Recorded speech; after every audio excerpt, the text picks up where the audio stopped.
O sol tá bom.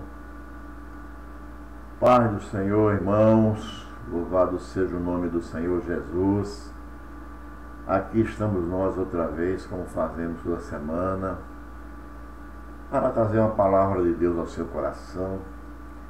Nesta manhã, estranhamente, eu estive lendo aqui no capítulo 2 do Evangelho de Mateus. Eu vou ler apenas o versículo 1, embora eu vou falar de uma forma generalizada, onde diz assim: entrando na casa, acharam o menino com Maria, sua mãe, e prostrando-se o adoraram, e abrindo os seus tesouros lhe ofertaram dádivas, ouro, incenso e mirra. Vamos orar? Querido Deus, seja o Senhor glorificado, seja o Senhor exaltado, seja o Senhor adorado, seja o Senhor temido, pois que não há ninguém que se compare ao Senhor. Grande em poder, grande em justiça, grande em fidelidade, grande em misericórdia. E nós glorificamos o Senhor que nos dá a honra de podermos estar em sua presença, lhe adorando. Desta feita vamos fazê-lo recebendo a sua gloriosa palavra. Por tua graça, fala aos nossos corações, edificando-nos em tua santíssima presença, para a tua glória é o que eu te peço, em nome de Jesus. Amém. Todos nós sabemos que esse texto é parte da narrativa onde Mateus está fazendo o histórico do nascimento de Jesus, da entrada do rei Messias na terra. Mateus, quando ele escreveu o Evangelho, já nos anos 50 em diante, ele escreve com o propósito de mostrar aos judeus que Jesus era o rei Messias, que ele era o descendente de Abraão, que ele era o descendente de Davi, porque ele queria enfatizar exatamente o cumprimento das Escrituras, o cumprimento das profecias. Então, Davi, quando você vai ler o livro de Mateus, melhor dizendo, você vai ver Mateus preocupado com essas questões. Não é? Ele era um judeu, por isso que em algumas passagens ele vai ser chamado de Levi. Possivelmente ele era da tribo de Levi, e talvez ele não exercesse o sacerdócio levítico, porque com o passar do tempo a prole levita era muito grande, e também o contexto em que Mateus estava era o contexto do domínio romano, e de modo que os serviços do templo e da adoração eram bem mínimos, não é? Por conta da dominação romana. Mas essa é a proposta de Mateus, fazer com que seu povo, sua tribo, sua raça entendesse e aceitasse que o rei Messias estava na terra. Podemos então dizer hoje que o rei Messias, o Filho de Deus prometido, ele pisou a esta terra. Ele veio a esta terra, andou nela, exerceu sua autoridade, seu poder, e também estabeleceu, fundou o reino de Deus, implantou o reino de Deus sobre a terra. E a razão pela qual nós estamos falando isso hoje porque queremos falar então a razão pelas quais, ou as razões pelas quais Jesus ele veio a este mundo. A primeira razão, obviamente, é cumprir aquilo que Deus prometeu lá no capítulo 3 do livro de Gênesis, no verso 15, quando lá ele diz que da semente da mulher nasceria um que esmagaria a cabeça da serpente, não é? Então, esse um que ele fala, da semente da mulher, é Jesus Cristo. No profeta Isaías, ele anunciou que um menino nos nasceu e um filho se nos deu, seu nome será maravilhoso, Deus forte, Pai da eternidade e príncipe da paz. Também fala dele como um caminho, o alto caminho, em que o imundo não passará por ele. Mas, para aquele contexto, o fundamental era exatamente a questão da presença do Messias, porque os judeus esperavam essa promessa, não é? Eles aguardavam com ansiedade essa promessa. Só que a visão do judeu era diferente. O judeu esperava um Messias a modelo de Davi, né? Como um rei conquistador que viria então vencendo o inimigo de maneira direta através das guerras bélicas, tipo armas, né? Do confronto direto e físico.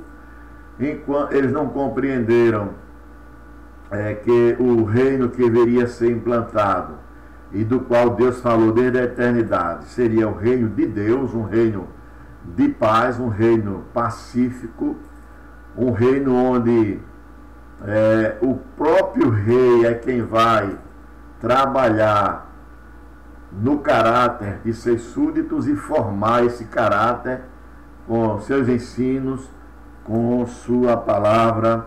Então, essa é a primeira razão, o cumprimento da promessa divina, não é? E essa razão primeira, ela é a causa de todas as outras.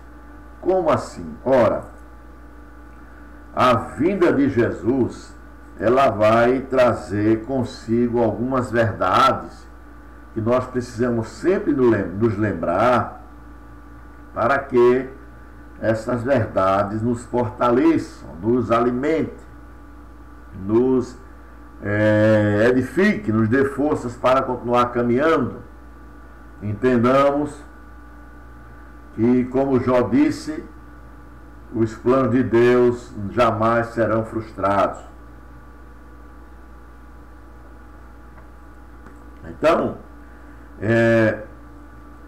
Então poderíamos dizer que, vindo ele, que a razão principal é o cumprimento da sua promessa, então precisamos entender as razões pelas quais Deus fez essa promessa e, naquele momento da narrativa do nascimento, da entrada de Jesus no mundo, ele está cumprindo, não é?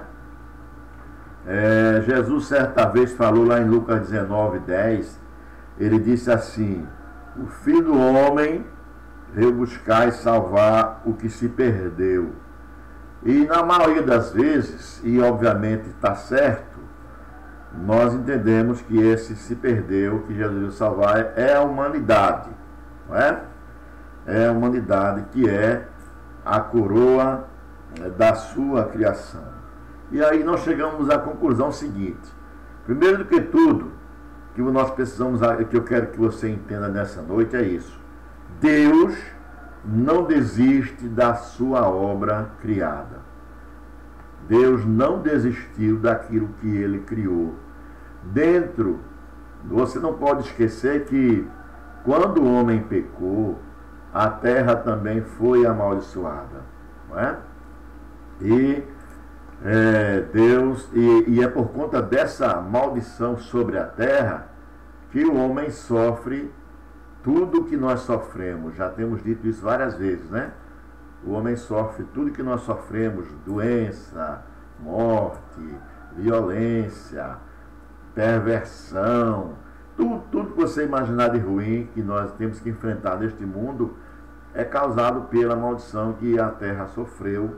E obviamente o homem mora nessa terra, habita nessa terra, e ele é terra, e Deus vai dizer isso, né? Tu és pó, e ao pó has de tornar. Então tudo se perdeu. De modo que o primeiro objeto de restauração de Deus é a sua obra criada, que é a primeira, eu diria, a obra-prima da criação, que é o próprio homem. Não é? As demais coisas Deus pode descartar e refazer, né? Por isso que o texto bíblico vai dizer que Deus viu um novo céu e uma nova terra, lá no Apocalipse 21. Porque são objetos que podemos dizer assim, que não têm as características que tem o ser humano. O homem, ele foi criado à imagem e semelhança de Deus. Então, tem algo de Deus no homem. Então, Deus não pode desistir daquilo que lhe pertence. Então, esta salvação, essa proposta, né, de Deus não desistir da obra criada é muito importante para entender que Deus, olha o que eu vou dizer a você agora, partindo desse princípio, Deus vai às últimas consequências com você para que você não se perda. Já parou para pensar sobre isso? Deus vai até as últimas consequências com você para que você não se perda. A Bíblia chama isso de longanimidade, longo ânimo, paciência da parte de Deus para conosco. Deus é longânimo, porque Ele não quer, ele está escrito lá na carta de Pedro, né? Deus é longânimo, não querendo que nenhum se perca. Então, reflita sobre isso, então perceba que você não pode desistir. Você não pode abandonar a sua fé. Que nenhum tipo de atrapalho, de empecilho pode impedir, pode derrubar você. O apóstolo Paulo, falando disso lá no capítulo 8, né, ele vai dizer: nem a morte, nem a dor, nem a doença, nem tristeza, nem qualquer outra criatura, nem fome, nem nudez poderá nos separar do amor de Deus que está em Cristo Jesus. Não é que nós amamos a Deus de forma tão absoluta a ponto de nunca abandonarmos a Deus. É que Deus nos ama exatamente dessa maneira, de forma absoluta, e Ele não vai permitir em hipótese alguma que a sua obra criada se perda. Então guarde isso, Deus não desiste da sua criação, Deus não desiste de você, que é um servo dele. Até porque você precisa entender que a vinda de Jesus, nessa proposta de Deus não desistir de nós, ela vai às últimas consequências. Qual é? É que é necessário que Jesus Cristo morra para salvar a nossa vida. Então veja que, como eu disse, que ele vai até o extremo, ele vai até as últimas consequências. Se havia um limite, esse limite seria a morte. E Jesus morreu a nossa morte. Isaías vai dizer que ele fez cair sobre Jesus a iniquidade de todos nós, não é? Para que então, pelas suas pisaduras, nós fôssemos sarados. Então a morte de Cristo, o sofrimento de Cristo, trouxe a possibilidade da cura espiritual para nós. Essa é a primeira verdade que eu queria compartilhar com você. Porém, tem um detalhezinho que eu quero acrescentar na segunda colocação que eu vou fazer. Deus não desiste da sua justiça. Agora a gente vai entrar de uma maneira mais profunda na questão. Deus não desiste de sua justiça. E onde é que eu quero chegar com isso? Ora, eu falei agora há pouco de que Deus foi às últimas consequências para salvar o homem, quando ele deu seu filho para morrer em nosso lugar. Sabe por que ele fez isso? Porque era necessário que toda a justiça se cumprisse. Sabe?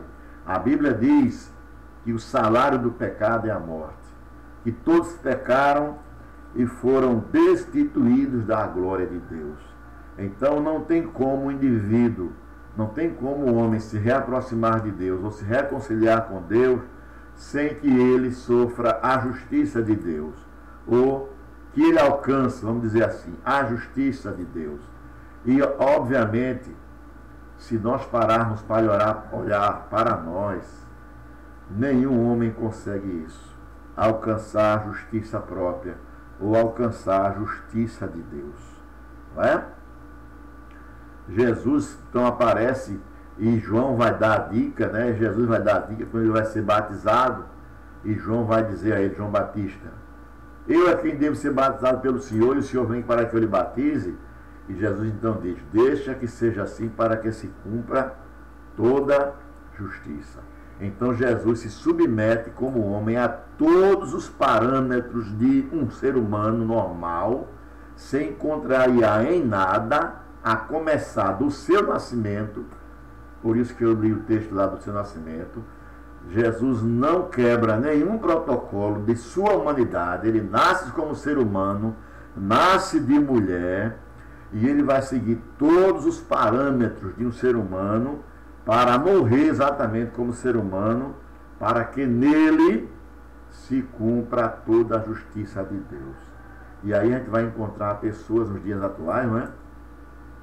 Tentando alcançar a justiça própria, né? Tentando se justificar, ou tentando apoiar sua justiça em denominação, ou em instituição, ou em conceito filosófico, ou conceito antropológico, né? Existe hoje uma inversão de valores muito grande, né? Hoje, você ferir um animal, você pode sofrer uma pena maior do que se você ferir um ser humano. Então veja como os valores se inverteram, e os homens fazem isso tentando achar justiça, ou praticar justiça diante de Deus. Mas isso jamais será visto como justiça. O homem só alcança a justiça quando ele então sofre a penalidade do pecado. Porém, se ele sofrer a penalidade do próprio pecado, ele está perdido, porque ele não tem poder de ressurgir e dizer: olha, paguei, agora estou vivendo a nova vida. Essa nova vida ele só pode alcançar em Cristo, porque Jesus Cristo tem o poder de dar a sua vida e o poder de tomá-la novamente. E é então em Jesus que Deus vai cumprir toda a justiça. Então veja, Jesus só veio aqui porque Deus não desiste da sua justiça. E ele, querendo salvar a nós, ele fez com que em Jesus a sua justiça se cumprisse, e a partir daí nós podemos ser recebidos pelo Senhor. Por isso o apóstolo Paulo vai dizer lá em Romanos capítulo 5: sendo, pois, justificados mediante a fé, temos paz com Deus por nosso Senhor Jesus Cristo.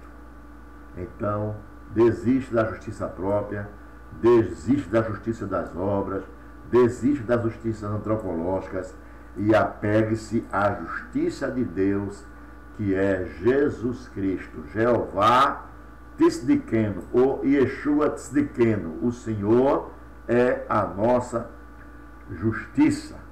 Louvado seja o nome do Senhor. A terceira colocação que eu quero fazer para você é que Deus, ele não desiste da santidade. Então, talvez você entenda em primeiro plano: Deus não desiste de santidade, então há uma possibilidade de Deus deixar de ser santo? Não. Eu estou falando que Deus não desiste de santidade, da santidade do homem. Ou seja, Deus não vai, em hipótese alguma, ter relação com alguém no pecado. Isso contaminaria a sua santidade. De modo que, para ele se relacionar com o homem, é preciso que ele coloque o homem em um estado de santidade, que o homem por si só jamais alcançará. Ele não tem o menor potencial, o mínimo potencial de alcançar o estado de santidade. Ele não tem. Mas em Jesus Cristo, aí sim, o homem ganha esse potencial, o homem adquire essa santidade. Como? Ora, o apóstolo João falando, ele vai dizer que o sangue de Jesus nos purifica de todo pecado. Olha aí, porque Jesus veio para derramar o seu sangue, para que o mesmo, que é poderoso para purificar os nossos pecados, fizesse esse papel e assim tornássemos então aptos para Deus, para Deus. Então Deus não desiste da santidade. A santidade só pode ser adquirida então por três formas. Primeiro, o sangue de Jesus derramado lá na cruz do Calvário. Segundo, a ação da sua palavra em nós. E terceiro, o Espírito Santo. A ordem ela é irrelevante, porque obviamente o sacrifício já foi feito, então ele está valendo hoje. O poder purificador do sangue de Jesus está em evidência. A palavra você ouve quando você ouve a pregação, quando você a lê. E o Espírito Santo está aí atuando exatamente no momento em que você está ouvindo, ou em alguns momentos de reflexão da sua existência. Mas a realidade é que essa santidade que você consegue, ela só tornou-se possível quando Jesus então derramou seu sangue lá na cruz do Calvário. Então Deus não desiste da sua santidade. Ele quer relacionar com você, e para isso ele enviou seu filho para que o mesmo pudesse sofrer a sua morte e aí derramar o seu sangue, o sangue purificador. Tem o hino do cantor cristão 123 que vai dizer: alvo mais que a neve, sim, neste sangue lavado, mais alvo que a neve eu sou. E isso é possível por Jesus Cristo. Se você parou para refletir, estiver realmente me acompanhando, veja como Deus é extremamente maravilhoso, Não desistiu de você, e não desistiu da sua justiça, não desistiu da sua santidade. A imutabilidade de Deus está aí presente. Ele não muda, no entanto, ele cria mecanismo para alcançar o pecador perdido. Louvado seja o santo nome de Jesus. Por fim, a última colocação que eu quero fazer é que Deus não desiste do seu reino. Do seu reino. Aleluia!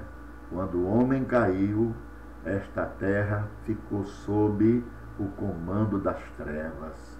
O rei das trevas, Satanás, assumiu o controle desse mundo. Não é? Paulo, escrevendo lá em Efésios, no capítulo 2, ele vai dizer que as pessoas desse mundo andam segundo o curso do príncipe das trevas, do espírito que opera nos filhos da desobediência, e que essas pessoas são, por natureza, filhos da ira. Está lá em Efésios capítulo 2, de 1 a 3. No entanto, Deus não desistiu do seu reino. Então, ele vai a partir do homem, que foi o homem que entregou o reino desse mundo ao Satanás. É através de um homem, o homem Jesus, que ele vai retomar esse reino. Da semente da mulher nascerá um que esmagará a cabeça da serpente. Esta te ferirá o calcanhar. Então, ele está falando exatamente da traição de Satanás. Mas Deus não desistiu do seu reino. E Jesus vem para implantar o seu reino. Ele entra como homem, eu já disse, já enfatizei isso. Ele cumpre todos os parâmetros de entrada nesse mundo como homem. Ele era o Deus homem. Então, como homem, ele vai vivenciar isso aqui que nós falamos, e ele vai implantar o reino de Deus. Ele vai entrar na casa do valente, ele vai maniatar o valente, e ele vai agora tomar as chaves da mão do valente. Quando ele libertou você do poder das trevas, quando ele salvou você, ele implantou o seu reino no seu coração e expulsou todo o poder das trevas da sua vida. Por isso que a Bíblia diz que aquele que é nascido de Deus, o maligno não toca. Jesus implanta então o reino de Deus. Não é?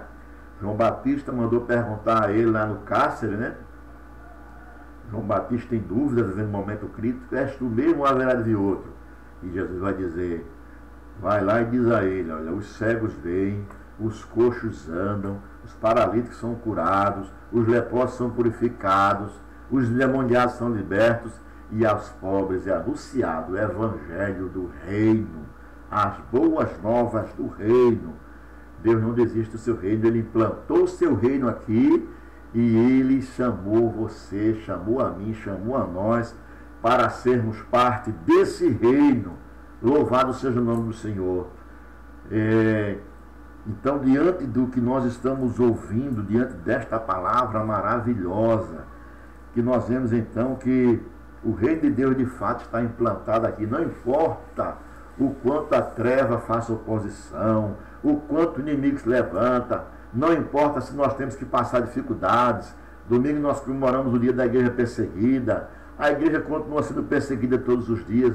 O mundo nunca deixou de perseguir a igreja, mas a igreja vai continuar de pé. Porque a igreja é parte do reino de Deus implantado por Jesus Cristo. E a respeito da igreja, Jesus falando, ele disse: eu edificarei a minha igreja e as portas do inferno não prevalecerão contra ela. Jesus é invencível, louvado seja o nome do Senhor. Depois que ele morreu e ressuscitou, ele apareceu aos discípulos e disse: é-me dado todo o poder nos céus e na terra. Aleluia! Então ninguém pode vencer o Senhor. Aquele que está com o Senhor, aquele que está firmado em Jesus Cristo, é absolutamente mais do que vencedor, como diria o apóstolo Paulo. De modo, meus amados irmãos, que o reino de Deus está implantado na terra. E o reino de Deus é representado pela sua igreja. Você é membro da igreja de Cristo. Não estou falando da igreja local, estou falando da igreja de Cristo. Aquela que é composta de crentes regenerados, transformados, libertos, salvos na pessoa bendita de Jesus, que de fato alcançou justiça em Cristo, alcançou santidade em Cristo e agora é membro do reino. Se você faz parte desse povo, celebre, glorifique. Ah, pastor, mas está doendo, estamos sofrendo, estamos vendo dificuldade. Glória a Deus. Jesus falando, ele disse que quando nós estivermos sofrendo pelo seu reino, exultemos e aleguemos, porque grande é o nosso galardão no céu. E outra coisa, também ele disse que nós devemos exultar, porque a nossa redenção está próxima. De modo, meus amados irmãos, que eu deixo para nós esta palavra nesta noite, para a nossa edificação, para o nosso fortalecimento espiritual, para o nosso consolo. Deus é fiel em tudo aquilo que Ele planejou, não desistiu de nada, está cumprindo tudo quanto Ele tem prometido. Falta apenas cumprir a promessa do seu retorno, a promessa da vida de Jesus, e essa está bem pertinho. Ergue a sua cabeça, porque a nossa redenção se aproxima. Deus é fiel. Louvado seja o nome do Senhor. Vamos orar? Obrigado, Senhor. Obrigado por tua fidelidade. Obrigado por tua misericórdia e não desistir de nós. Obrigado porque o Senhor proveu uma maneira de nos dar justiça e de nos santificar em Cristo Jesus, para assim fazermos parte do teu reino, o reino do Senhor, o reino dos reis dos reis. Rogamos a Ti que nos ajude nessa caminhada, nos dê graça, nos fortaleça, para que sejamos perseverantes e mesmo em meio às lutas, sejamos firmes e constantes, porque temos fé na convicção que a nossa obra terá uma recompensa. Te glorificamos e Te rogamos que nos abençoe nesse dia, em nome de Jesus. Amém. Que o Senhor te abençoe em nome de Jesus.